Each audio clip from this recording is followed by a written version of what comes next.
হি হি হি হি হি হি, কি যে মজা লাগছে আমার। কত কান্নাকাটি করার পর অবশেষে মা আমাকে কেক খাওয়ার জন্য টাকা দিয়েছে।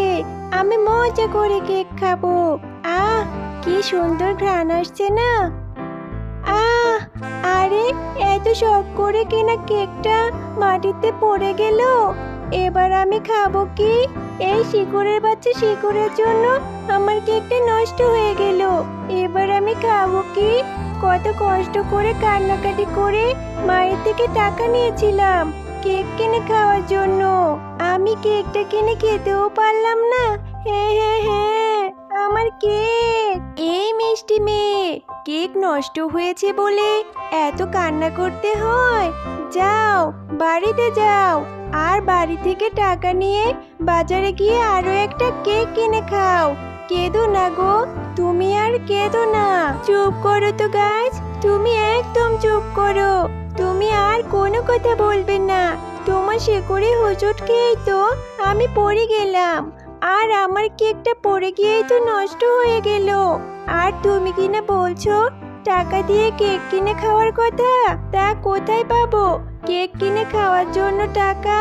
এই একটা কেক কত কষ্ট করে কিনেছি আমি জানো? আমার মা অন্যের বাড়িতে কাজ করে সেখান থেকে টাকা জমিয়ে আমাকে কিছু টাকা দিয়েছিল। অনেক কান্নাকাটি করেছি দেখে কেক খাওয়ার জন্য। এখন কি মা আমাকে আবার টাকা দেবে কেক খাওয়ার জন্য? আমরা কি বড়লোক? আমরা তো গরিব। এত টাকা আমরা কোথায় পাবো? হলো না, আমার আর কেক খাওয়া হলো না। এই শিকড়ের বাচ্চা শিকড়ের জন্য আমার কেকটা নষ্টই হয়ে গেল। এখন আমি কে খাবো? আহারে, মেয়েটার কথা শুনে মনে হচ্ছে ওরা অনেক গরিব। আর আমার শিকড়ে হোঁচট খেয়ে পড়ে গিয়েই তো ওর কেকটা নষ্ট হয়ে গেল।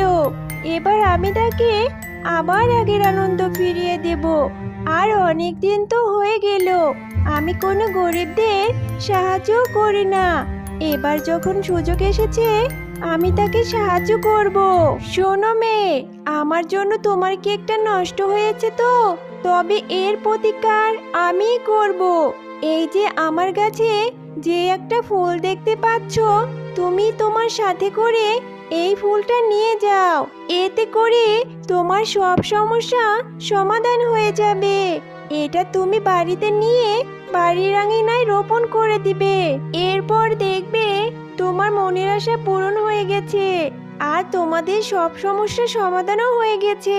ঠিক আছে গাছ, তুমি যখন এত করে বলছো, তবে আমি তোমার গাছ থেকে এই ফুলটি পেড়ে নিয়ে যাব, আর তোমার কথা মতো রোপণও করে দেব। রে জিয়া, আঙিনার মাঝে অযথা মাটি করছিস কেন? আর তোর পাশে ওইটা কিসের ফুল? ফুলটা থেকে কেমন যেন ঝাঁঝালো গন্ধ বের হচ্ছে। কোথা থেকে এই ফুল নিয়ে আসলি রে জিয়া? ও মা, তোমাকে তো আমি বলতেই ভুলে গেছি এই ফুলের কথা।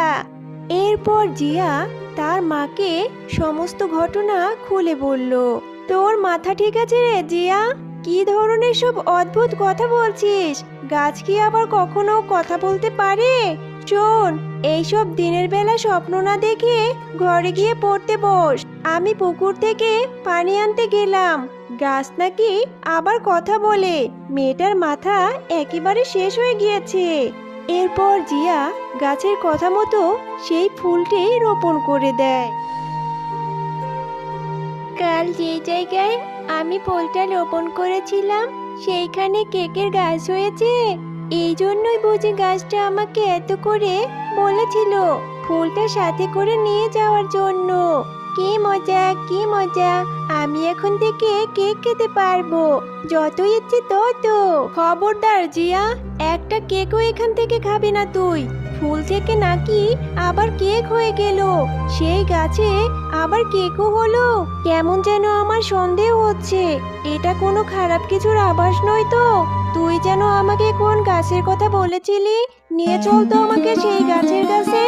আমিও দেখতে চাই কোন গাছ তোকে সেই ফুল দিয়েছিল। আচ্ছা ঠিক আছে মা, তুমি চলো আমার সাথে। আমি তোমাকে এক্ষুনি সেই গাছের কাছে নিয়ে যাব মা। এ গাছ, বলো তো তুমি আমার মেয়েকে কেন ফুল দিয়েছিলে? সেই ফুল থেকে কেকের গাছ হয়েছে?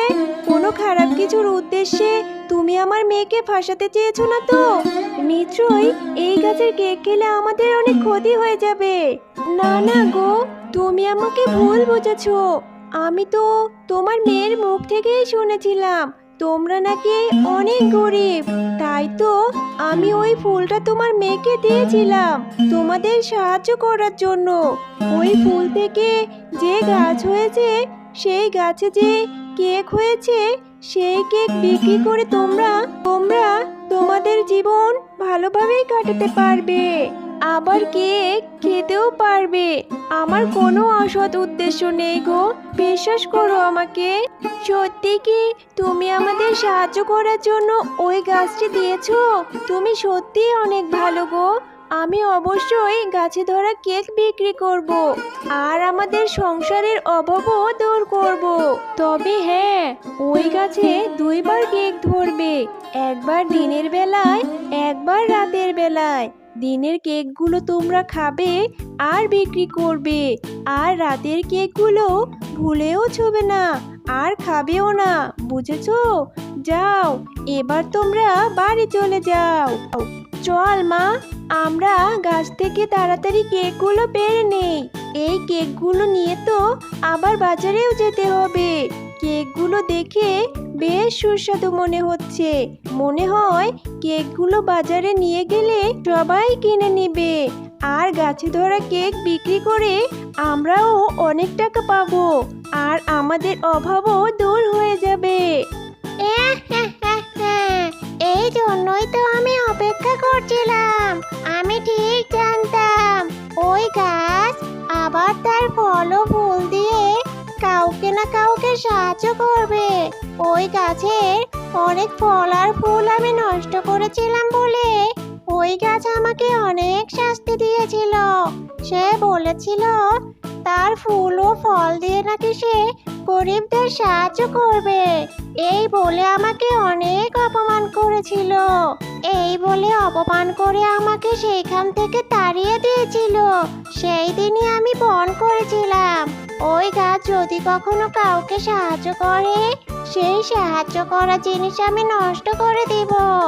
আজ ওই গাছ ওই শিয়ালিনীর মেয়েকে কেকের গাছ দিয়ে সাহায্য করেছে, তাই না? এবার দেখ, ওই গাছের সব ফল খেয়ে আমি নষ্ট করে দেব।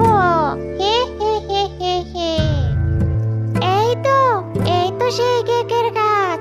এখনই আমি সব কেক খেয়ে গাছটাকে নষ্ট করে দেব। হে হে হে হে হে হে।